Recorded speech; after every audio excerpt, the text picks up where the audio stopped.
عصا کا ہونا کافی نہیں ہے، موسیٰ کا ہاتھ بھی ضروری ہے. جس طرح سے عصا کا ہونا کافی نہیں ہے، موسیٰ کا ہاتھ بھی ضروری ہے، اسی طرح سے ضربت کا ہونا کافی نہیں ہے، علی کا ہاتھ بھی ضروری ہے. آپ یہ پوچھ رہے ہیں کہ علی انبیاء سے افضل ہیں یا انبیاء سے افضل نہیں ہیں؟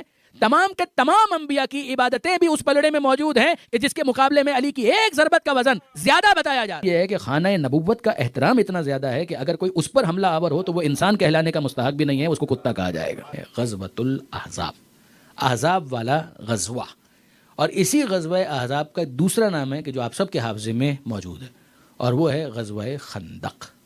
غزوہ احزاب بھی اس کو کہا گیا اور غزوہ خندق بھی اس کو کہا گیا. غزوہ خندق کیوں کہا گیا؟ غزوہ خندق کیوں کہا گیا کہ وہاں پر خندق کھودی گئی تھی مدینہ منورہ کو پروٹیکٹ کرنے کے لیے. اب اگر آپ تھوڑا سا اس کے اندر انٹرسٹ رکھتے ہیں تو آپ اگر جا کر چیک کریں گے تو آپ کو ملے گا کہ پیغمبر اکرم نے مدینہ منورہ کی جو لوکیشن ہے، اس لوکیشن کے اندر بعض جگہوں پر پہاڑوں کے ذریعے سے ایک نیچرل پروٹیکشن ملتی ہے. پھر اس کے بعد وہ اپ اینڈ ڈاؤن، یعنی ایک اسٹریٹ پلین فیلڈ نہیں تھی، بلکہ اس کے اندر اپ اینڈ ڈاؤن، یعنی ڈپریشن کہیں پر ہے، کہیں پر پہاڑ ہے، کہیں پر اونچائی ہے، کہیں پر نیچائی ہے. تو اس کی وجہ سے کہیں کہیں نیچرل ایک پروٹیکشن ملتا تھا. جس جگہ سے مشرکین آئے تھے وہاں پر پیغمبر اکرم نے باقاعدہ خندق کھودی ہوئی تھی. اور یہ ہوا تھا جناب سلمان فارسی رضی اللہ تعالی عنہ و علیہ السلام، ان کے ایڈوائس کی وجہ سے، ان کے مشورے کی وجہ سے، اس لیے کہ انہوں نے اپنا ایکسپیرینس شیئر کیا تھا کہ جو ایران کے اندر اگر کبھی ایسا ہوتا تھا تو وہ لوگ خندقوں کے ذریعے سے ایک پروٹیکشن کا انتظام کیا کرتے تھے.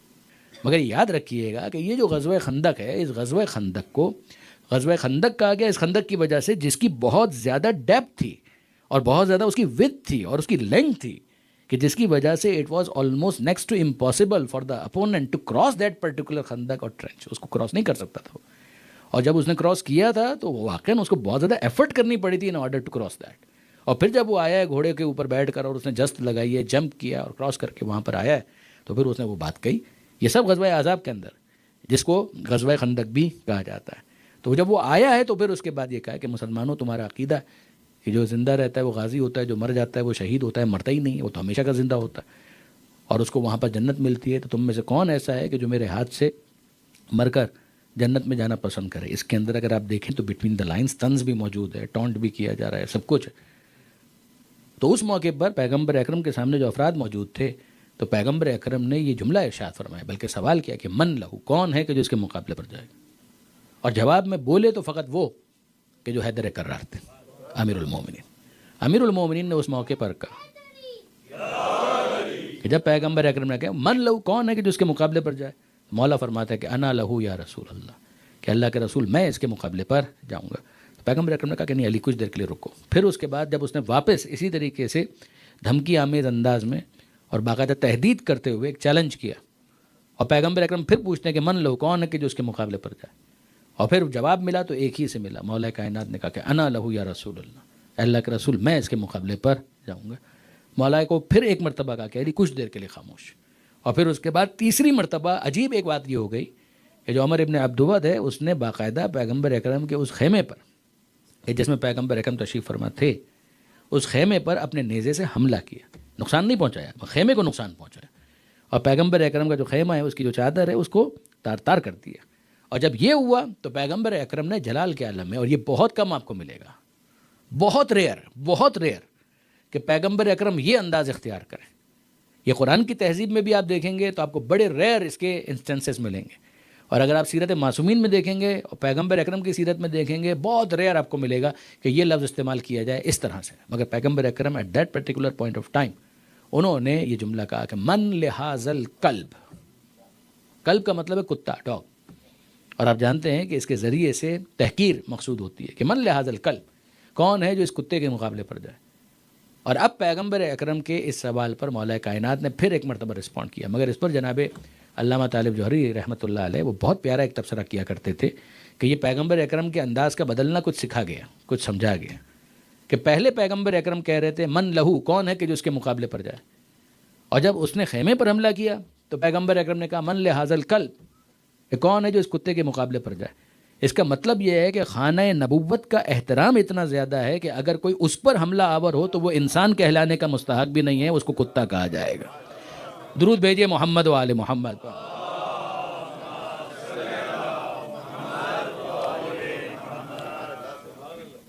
تو آپ غور کریں کہ یہاں پر ہم دیکھتے ہیں کہ پیغمبر اکرم نے اس غزوے کے اندر یہ ارشاد فرمایا کہ من لہذا الکلب، اور پھر جب مولا کائنات نے کہا کہ انا لہو یا رسول اللہ، اللہ کے رسول میں اس کے مقابلے پر جاؤں گا، تو اب اس کے بعد پیغمبر اکرم نے جو دستار بندی کی، اگر اپنے الفاظ میں کہوں کہ بھیجتے ہوئے جو الفاظ کہے ہیں اور جس پروٹوکول کے ساتھ رخصت کیا ہے، تو یہ نہیں کہا کہ علی جا رہا ہے، یہ نہیں کہا کہ اب علی جا رہے ہیں میدان میں، بلکہ اس وقت پیغمبر اکرم نے جو جملہ ارشاد فرمایا وہ یاد رکھنے کا اور یاد رکھنے کے قابل ہے کہ برز الایمان کلو الی الکفر کلہ، یہ علی نہیں جا رہے، یہ کل ایمان جا رہا ہے کل کفر کے مقابلے پر۔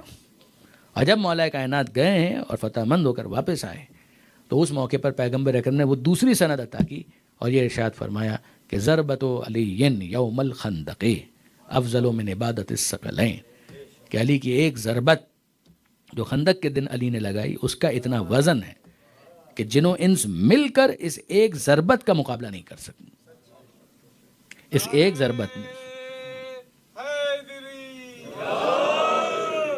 اس ایک ضربت میں اتنا وزن ہے کہ ثقلین جنوں انس کی عبادتیں مل کر اس ایک ضربت کا مقابلہ نہیں کر سکتی۔ اچھا اب آپ ذرا غور کیجئے برادران عزیز کہ یہ وزن کس کا ہے، مضاف کا ہے یا مضاف الیہ کا ہے؟ میں نوجوان دوستوں کو بالکل بھی امتحان میں نہیں ڈالوں گا، خود وضاحت کرتا ہوں، یہ تو بزرگوں کے لیے تھا جملہ۔ مضاف الیہ کا مطلب کیا ہوتا ہے؟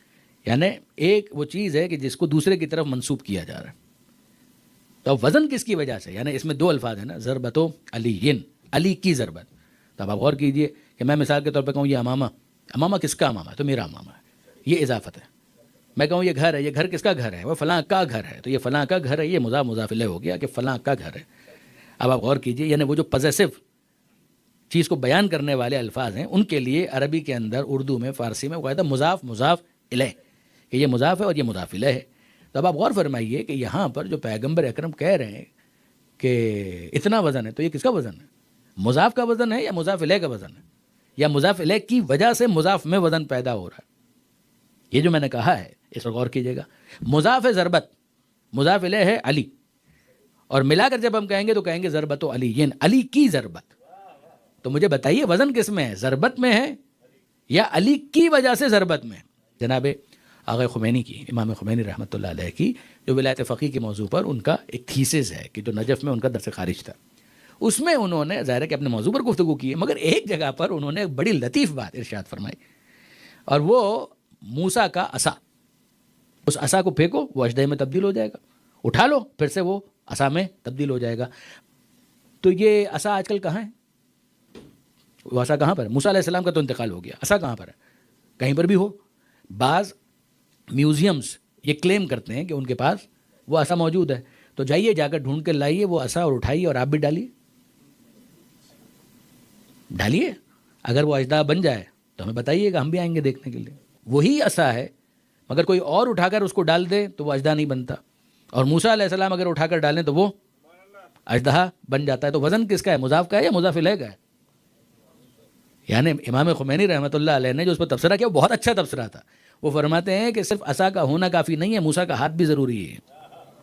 اب آپ نے غور فرمایا کہ صرف عصا کا ہونا کافی نہیں ہے، موسیٰ کا ہاتھ بھی ضروری ہے۔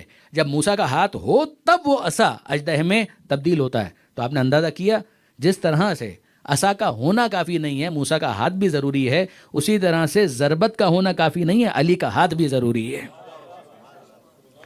علی کا ہاتھ بھی ضروری ہے۔ آپ نے اندازہ کیا کہ صرف ضربت کا ہونا، صرف ذوالفقار کا ہونا بھی کافی نہیں، علی کا ہاتھ ہونا ضروری ہے۔ تب اس ضربت میں اتنا وزن پیدا ہوتا ہے کہ جس کا وزن بڑھ جائے، ثقلین کی عبادت سے بڑھ جائے۔ اور یہاں پر اب میں آپ کی خدمت میں پوچھنا چاہتا ہوں کہ مجھے بتائیے تو صحیح کہ ثقلین میں کون کون شامل ہیں؟ کہ جن اور انس، جنات بھی شامل ہیں اور انسان بھی شامل ہیں، یہی ہے نا؟ ثقلین کی عبادت سے زیادہ وزن کس کا ہے؟ علی کی ایک ضربت کا۔ اب کسی چیز کو میجر کرنے کے لیے جب آپ اس کا ویٹ دیکھنے کے لیے دو پینز آپ رکھتے ہیں، دو پلڑے، تو ایک پلڑے کے اندر آپ ایک چیز ڈالتے جائیے اور پھر اس کے بعد دوسری چیز کو پھر کمپیئر کریں کہ کس کا وزن زیادہ ہے، ایسا ہی ہوگا نا؟ تو یہاں پر پیغمبر اکرم تول کر بتا رہے ہیں۔ تو پیغمبر اکرم نے کیا بتایا؟